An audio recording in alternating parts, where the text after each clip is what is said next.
Hello all, Project Wargaming here with an update on Fire She Bears stuff. So, like I said, I've been using the Warlords Black Seas miniatures for my naval stuff. I really like the scale. It's nice and big, and they're fun to build, and they're pretty good models.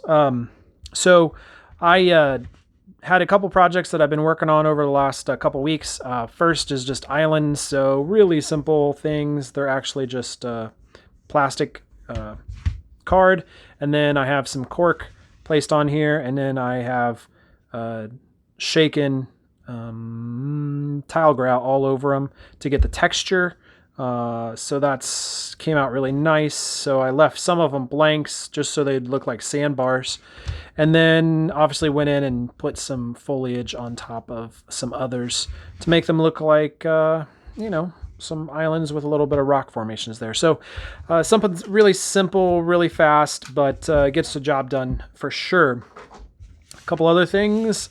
I have been working on tokens for commands. So they come with like little cheap plastic sheets that you can print off and has your tokens on it and stuff, and that's just fine, but I just like to make stuff. So I decided to go ahead and make some tokens for different things.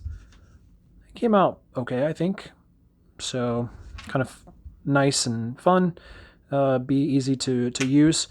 So that's what I've did with that. The other thing is finally got 4-inch octagons in from Litco. So they are a great company if you've never used Litco, but they're out of Indiana, so I'm always happy to support someone in the state that I live in.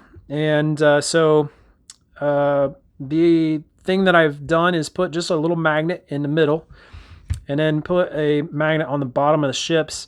And then you can see that I've come in with some clear caulking, and I put that on top of the clear base and just kind of in the shape of where the ship is going to be.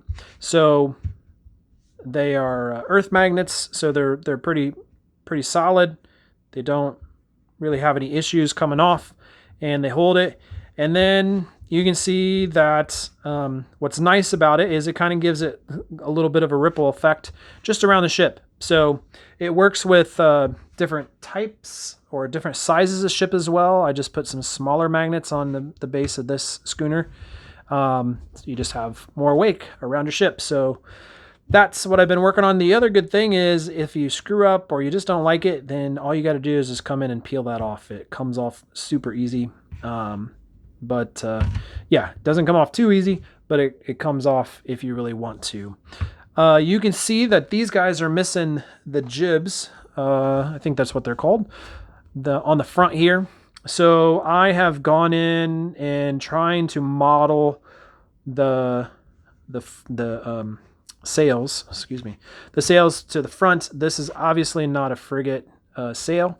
So one of the things that I've been really trying to work on is getting it so that they just seem right as far as their angles and stuff goes. So I've played around with them, and this is modified from a file that I got off of Wargaming 3D. And so you can see I have the sails kind of lined up with where they would be if you put the lines on them. So eventually I'll put the lines. I'll rig my ships out. So I have the ones for the brigs. I think I have the ones for the frigates all worked out. And then the ships of the line I will have to play around with as well once that gets there. But you can see throwing these tokens onto these nice big 4-inch hex still leaves plenty of room. Also, you can put your names of your ships on the edge and peel off the labels really easy. So really happy to have these. The 4-inch hexes just work so much better than the 3-inch hexes with this size of ship. So it just gives you a little bit more play, a little more room. This is a 3-inch, and you can see it's pretty tight on there. You could do it, but I like the 4-inch better. So the other thing that I've been messing around with is movement gauges. So while Fire As She Bears is octagonal movement, and so that makes it fairly easy to move, you know, sometimes just in your brain, it still is hard. So I have this little handy dandy thing that I printed off, made it so that it has a little handle on it. You can put it beside there. This is good for just turning, but also it's a 4-inch octagon also. But I thought that I could do better on this. So the next incarnation was this. So basically you put it like this, and then for forward movement, all you do is slide that straight up there. So I have gone back to the Tinkercad, and I actually have put the different names of the edges. So in the rules, this is the close hauled edge, and this is I think this is the beam edge. So so anyways, I put beam and then close hauled there, so you know kind of how it lines up. And then the same thing on this side as well. You can move forward.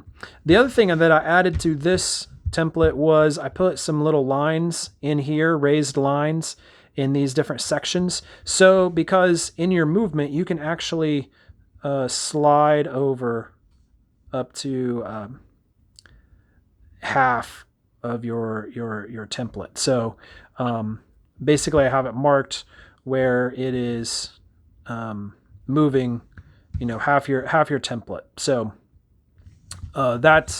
that I think is going to work out well. So I need to play around with it some more, but yeah. So happy with these little templates. They definitely do make life just a little bit simpler. Your brain doesn't have to kind of go crazy thinking about all the lines and edges, and it just helps you to stay straighter, I think, when you're moving about. But anyways, that is what I have been working on for the Age of Sail stuff. So anyways, we will talk to you later.